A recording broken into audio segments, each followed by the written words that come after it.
and he made fun of me for talking about climate change. He called me Snow Woman and Twitter. And so I wrote back a while later, I'd like to see how your hair would fare in a blizzard. So what I want to do is stand across from him on that stage, and I want to be able to say, you know what, you started your career when your dad gave you $413 million. $413 million over the course of his life. You know how I started my life? When my grandpa in northern Minnesota, who worked 1,500 feet underground his whole life because he had to help raise his 9 brothers and sisters. His parents died when they were really young, and he was the oldest boy. That's what he did. And then he saved money in a coffee can in the basement of their house with my grandma so that they had enough money to send my dad to a 2-year community college. That was my family trust. And $413 million does not fit in a coffee can. And this is what I look at. You have all, most likely, someone in your life has given you opportunity. It might be a teacher, it might be a parent, it might be a grandparent, it may be a neighbor, it may be someone you work with. And when someone gives you opportunity, like what happened in my family, you do not go into the world with a sense of entitlement. You go into the world with a sense of obligation. An obligation to lift people up instead of slamming them down. An obligation to lift people up instead of hoarding it for yourself. And that is the core problem with this president. So when we think about those people out there working, 1, we don't leave them behind. 2, we remember there were a bunch of people in our Democratic fired up base that did not vote last time, and we need to bring them back because African American women cannot hold up this whole election this time. They have always held up their side of this. Everyone else has to come and vote as well. That is what we need to have happen. So, it's true. It's really true. Okay, so what do we do to bring people with us? Well, optimistic economic agenda. That means things like making sure that health care is more affordable for people. And this is how I look at this. It's very practical when it comes to my health care plan. I look at the Affordable Care Act, not perfect, but I look at it, it was a beginning and not an end. And I look at the fact that as we look at some of these proposals out there, which would literally blow it up, the Affordable Care Act right now is 10 points more popular than the President of the United States. So I think what we should be doing is making it better. When you come, we got a lot of lakes in Minnesota. You've got big lakes here too. But when we come to water in our state and we want to cross it, we build a bridge. We do not blow one up.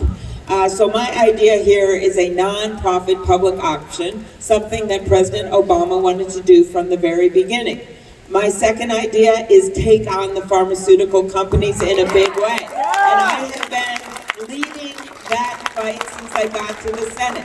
I lead the bill, which I will get done as president, to unleash the power of 43 million Americans, our seniors, to get a better deal for prescription drugs under Medicare. Pharma literally got it written into law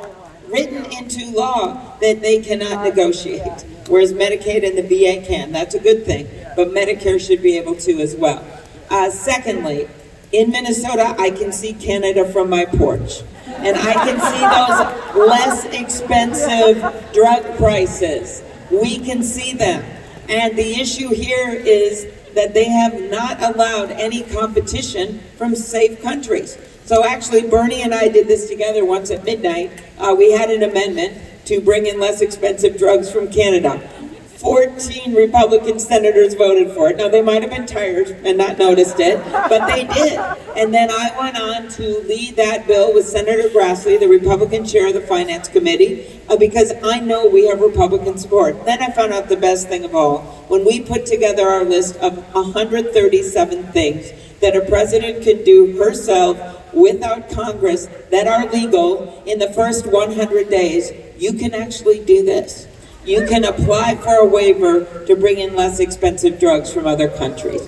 There is so much we could do, but you have to have a president that is willing to take this on. Third, mental health and addiction. For me, this is personal. I came out with a major plan on this, paid for by all that money we're going to get in, and it is a lot, from that master settlement with the opioid companies that got people hooked in the first place. But I don't think we should leave mental health behind. when 1 in 5 Americans suffer from mental illness sometime in their life. For me, all of this is personal. My dad, he struggled with alcoholism my whole life growing up. By the time my husband and I got married, he had 3 DWIs, and the judge said, you got to choose treatment or jail. And he chose treatment. And in his words, he was pursued by grace. It changed his life. Because of his faith and his family and that treatment, it changed his life.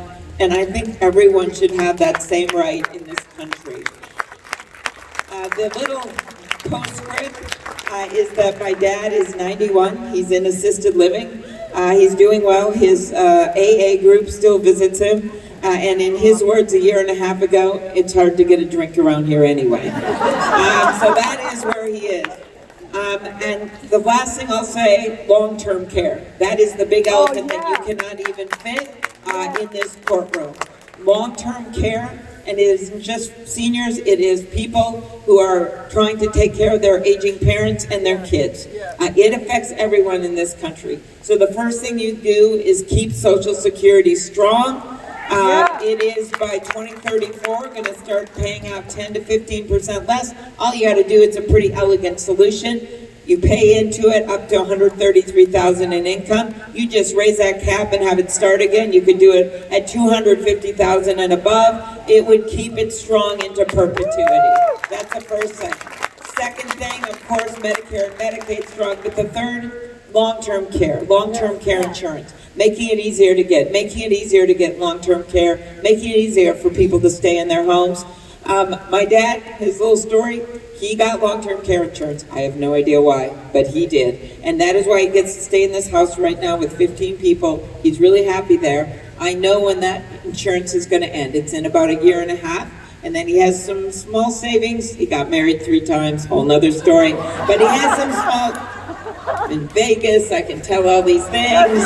Okay, so he will eventually go on Medicaid. I know when that day is, and so do a lot of people in this room. And Catholic Charities has said they'll take him because the place he is right now won't. So we have got to start, and his story's a good one. There are a lot of people that have a lot harder situations. I got this idea actually from a wealthy person in Boston who gave me the idea. He said, look, we all set up trust funds for our kids. And he said, that's a great thing to do when you have money.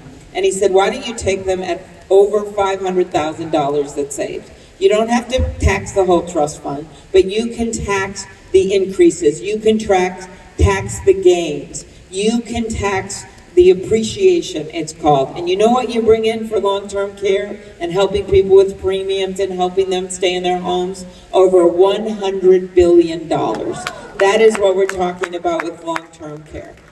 You can make it easier. So many things we can do that are going to bring people with us. Easier to afford college. And I've got a way to pay for that as well. But here, I really want to match our education system with the job openings that we have right now. When we look at what's happening in this country, we're going to have over 1 million openings for home health care workers. We are going to have over 100,000 openings that we don't know how we're going to fill. Over 100,000 openings for nurse assistants. We're going to have over 70,000 openings for electricians. We are not going to have a shortage of MBAs in this country. Thank you. We are going to have a shortage of plumbers, okay? So we have to look at how do we create incentives for kids to go into these areas? How do we make sure these jobs are well enough paying? I can tell you one is increasing the minimum wage. Another thing is making sure there's child care and work family leave, and we can do all this. We really can, and we can pay for it. And I believe it's really important to show how you're going to pay for everything, and that's what I've done. Thank you, one person back there. It is really, really important because this president, now we're here, has been treating all of you like poker chips in one of his not always stable casinos. Okay, that is what he's been doing. And I think we should show how we're going to pay for things. Immigration reform. I see this as an economic imperative. He tries to use people as pawns. He goes after them. What do I see? I see that 70 of our Fortune 500 companies are headed up by people from other countries. I see that 25% of our U.S. Nobel laureates were born in other countries. I see the workers that we need and want in the businesses we want to start, big and small. I see the workers we need in our healthcare system and in our nursing homes and in our fields and in our factories. Immigrants don't diminish America, they are America. That is why comprehensive immigration reform is so important. Okay, last thing I'll mention, because we're here, is climate change. I know it's really cold right now and you guys are not used to this. I'm thinking, get me sunscreen. But climate change, and you know what's happening. You have seen those fires in California. You've seen some fires here. You know what's happening all over in the West. It's everything the military predicted would happen, our own military, when I would sit in hearings over a decade ago. It is what the scientists predicted. And we are seeing record flooding in the Midwest. We're seeing weird weather events. We're seeing rising sea levels all around Florida and places like Norfolk, Virginia. It is happening all over the country. 50% increase in homeowners rates for homeowners insurance in our country. We must make the economic case. And the solution, on day one, I will get us back into the International Climate Change Agreement. On day two, bring back the Clean Power Standards. On day three, bring back the gas mileage standard, which this president backed out on after the car companies want to make them, and then introduce sweeping legislation to get at this. And the last thing, the last issue I will raise, because I think it is such a way we bring people with us, and no one knows better than this town, is gun safety legislation. So, you think about the bravery of the people that were standing in that square. You think about what happened. And you think about the fact that this president has still blocked gun safety legislation, despite the good work your legislature did this last time. I can tell you I have my own experience with this with him. Because when I was in law enforcement, we tried to get the assault weapon ban reinstated. We didn't make it. Even all the police chiefs, they couldn't get it done. Then I get to the Senate, I'm in that room with those Sandy Hook parents. They tell me, I gotta actually tell them that we don't have the votes to pass the universal background checks. And I still remember this mom sobbing and saying, you know what? My son was killed in that massacre. And she said, I was there in that fire station waiting. And he was severely autistic. And every morning he would point at a picture of his school aid on the refrigerator. And she said, as she sat in that fire station and realized one by one when the kids come in that she's never gonna see her baby alive again, as she waits and sobs, she has this moment where she thinks of that school aide because she knew that she would never leave his side. When they found them shot to death, that woman had her arms around that little boy. But the Senate did not have the courage to move on gun safety legislation. So what happens next? This happens here. El Paso happens. Things keep happening. But something changed in our country along the way. And I'd say it was really after Parkland. It was when those students and